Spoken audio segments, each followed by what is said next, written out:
Sabay-sabay natin alamin ang mga kaganapan na nangyayari sa ating bansa.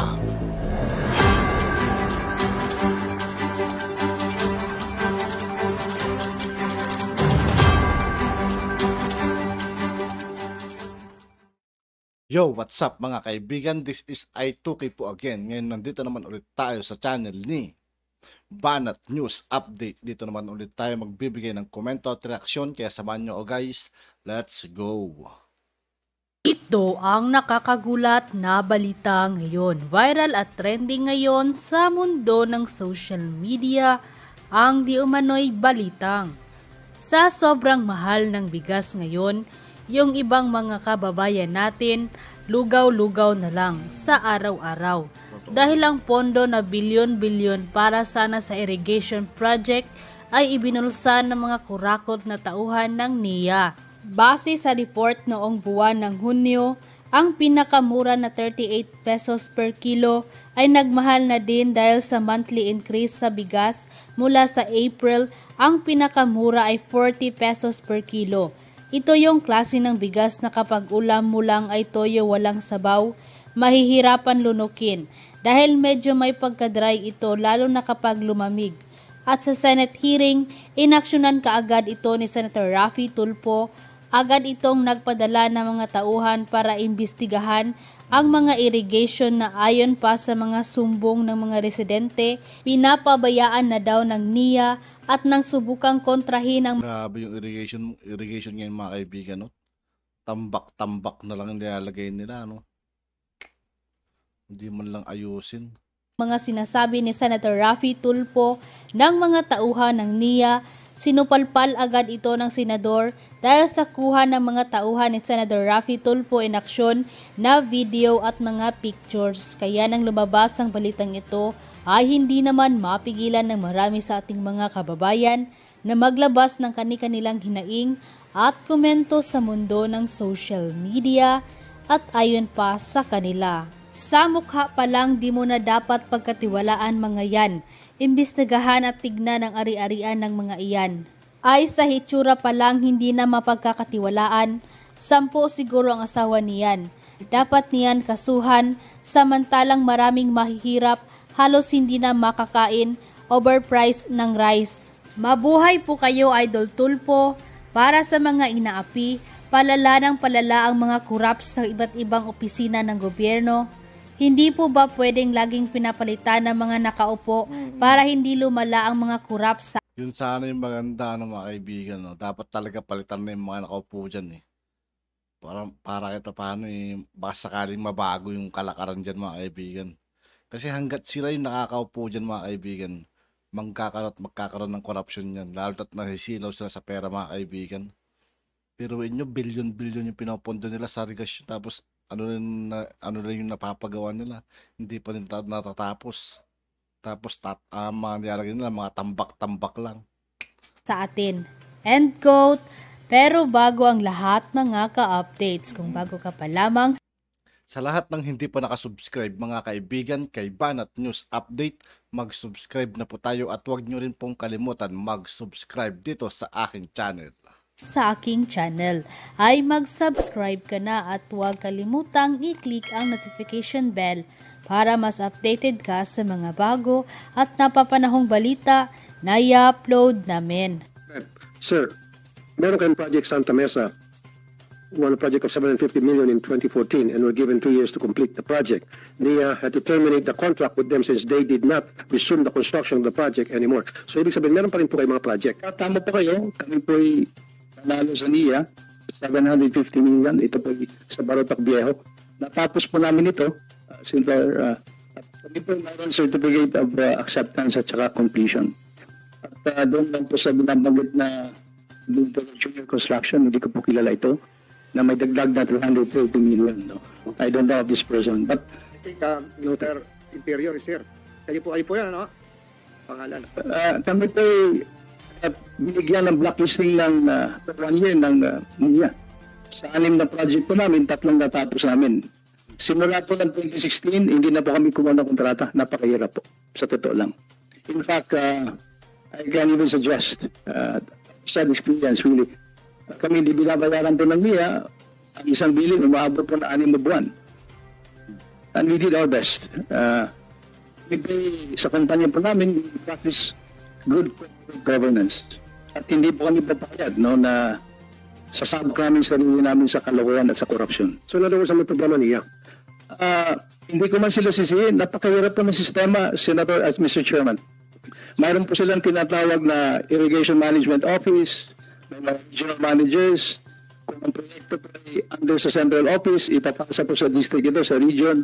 Kung mali, ano po kami makakatakbo kung binabayaran po isang billing sa loob ng 6 na buwan? Sana ayusin ay Thank you. Sir, Mr. Chair, okay na. maraming salamat Chairman sa pagkakataon. Maraming salamat po. Mabalik ko kay Mr. Sulay. Kasi kanina sabi mo, hindi lang 1% ang natapos dito sa Dumulog SRIP Pangasinan. Ito pong document na hawak ko, galing po ito sa inyong internal audit tool. Okay? So, kung ito ay mali, then, Mr. Chair, tag natin yung internal audit team na kung saan nanggaling itong dokumentong ito. Pangalawa, Mr. Sulay, 1% pa lang natatapos. And yet, dito sa GAA, kini-question mo ito, yung 200 million eh. GAA po ito. Grabe naman, 1% pa rin natapos. Anong tokwa naman, oh. At nakalagay doon sa GAA, maintenance Siguro isang tao lang siguro yung gumagawa mga kaibigan, kaya 1% pa rin natapos. repair and operating expenses. Ano yung repair nyo? 1% pa nga lang ang nagagawa. Dapat, pag nagkaroon kayo humingi ka ng pera para sa repair and maintenance, pero na kompleto ng proyekto, ito 1% pa lamang. You see what I'm saying? Sir naman. Sir, gusto ko po ang listahan ng lahat ng mga contractor incurred dito sa Balog-Balog project. We need a list of those contractors na nakinabang sa 13 pesos na walang napuntahan. Sino-sino po yun para makasulat, dapat makulong. Dahil for so many years, dekada-dekada na kinawawa po yung mga farmers natin. Ginago po yung mga farmers natin. Sa ngalan ng salapi. Give us the names of those people makasuhan. Even the names of predecessor na sa tingin niyo po naging pabaya, makasuhan din. At makulong. Engineer Gillian, siguro provide the committee a copy of the list of contractors. Pero bago mo ituloy yan, pagkatapos ng sagot mo, sagutin mo rin yung tanong ng mga katutubo natin na hindi daw tinutupad ng NIA yung Memorandum of Agreement. So second answer mo yun. Unahin mo yung unang question ni Senator Tulfo. Yes, sir. If we may, pwede po ba namin ipakita, sir, yung mga... kasi after ho nung privilege speech po ni Senator, Honorable Senator Tulfo po, ay nagpatawag kaagad ako ng meeting. May mga documentation po kami. Gusto sana namin sagutin isa-isa po yung mga allegation ni Senator Tulfo, sir. And pagdating naman po sa ating mga kapatid na... Is this voluminous? Yung... Hindi po, sir. Can you provide the copy? Bawat isang tatlong slides lang po kami. So, you prepare an answer. Yes, sir. Attach all the documents needed. You prepare your answer in affidavit form. Yes, sir. So, during the next hearing, we will just ask you to reaffirm the Yes, contents of your answer para mas mapabilis natin ito. Kaya natin gawin yon? Yes, sir. Okay. Sir, Mr. Chair, sa dokumento ito, lahat po about katiwalian. Voluminous ang sinasabi niya. Ito, ang tawag mo rito. Puro katiwalian to. Okay? Puro kalokohan ang laman nito. Isa-isay natin, baka abutin tayo ng ilang araw. But anyway, sir, Grabe si si Tulfo mga kaibigan. So, puro kalokohan yung laman ng papel na yun. Puro corruption mga kaibigan. Yun yung pinopoint ni Tulfo doon mga kaibigan. yung sa balog-balog na sabi nyo meron nang natapos sa phase 1. We need get videos and stating na talagang yung tapos at sino nakikinabang. Sino mga farmers ang kinabang, ilang hektarya ang nakinabang na patubig doon sa phase 1 na halagang 3 billion ang naibuhos na so far. We need those documents, information. Kasi madami na po magsalita. Na, sabi nga ng isang farmer, wala raw silang alam na may gumagana na doon sa balog-balog, whether phase 1 o phase 2, although sabi nga niya, hindi na teritoryo. Pero siyempre, nababalitaan niya kung meron talagang tapos na doon. So, sa lahat po ng mga projects na uncompleted na provide ng korupsyon, we need a copy of each and every contractor na naging pabaya para makasuhan. Kailangan din po namin yung pangalan ng mga tao na involved sa mga proyekto ito na kung saan naging pabaya. Sir? maliwanag na may bayad ng corruption, para makasuhan. Kasi nga po, nakakaawa naman itong mga farmers natin. Nakita niyo po sila dyan sa harapan niyo. For so many years, nagtitiis sila. Nagmumulong silang kawawa. Dahil sa pinagagawang kapatid at kalokohan ng NIA. Tingnan niyo sa, hindi kayo makatingin ng diretso sa kanila. Hindi ba kayo naawa sa kanila?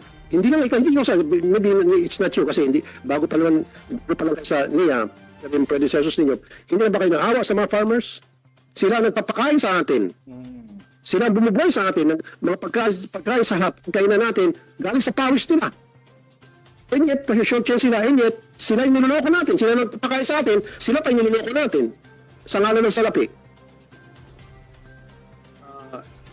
Engineer Gillian, bago ka sumagot siguro, we have another video with the permission of Senator, indulgence of Senator Tulfo. Another video presentation to show balog-balog yung resettlement site na inaanod, binabaha. Pwede ba natin pakita na? Tubo, why did it take so long? Kung hindi pa kayo nakarinig ng expose ko sa privilege speech ko, hindi sila harapin. Kaya nyo sila hinarap kasi na-expose na kayo sa privilege speech ko. Ang tagal na nilang palagi ng pag-ulayan sa inyo, sulat ilang beses na hindi nyo pinapansin. Ngayon, nung pumutok na ito, sa kanyo sila pinapansin. Ngayon, tinatanong namin kanina kay Administrator, kailan na may papatupad yung pangako, isun, pag nagkaroon ng pera. Hindi na ba kayo. At yun nga po mga kaibigan, dito po nagtatapos ang ating reaction video. Muli, ako po si I2K ng Sundalo ng Dunggalo at 811. Maraming salamat sa patuloy na pagsuporta. Yeah, peace out.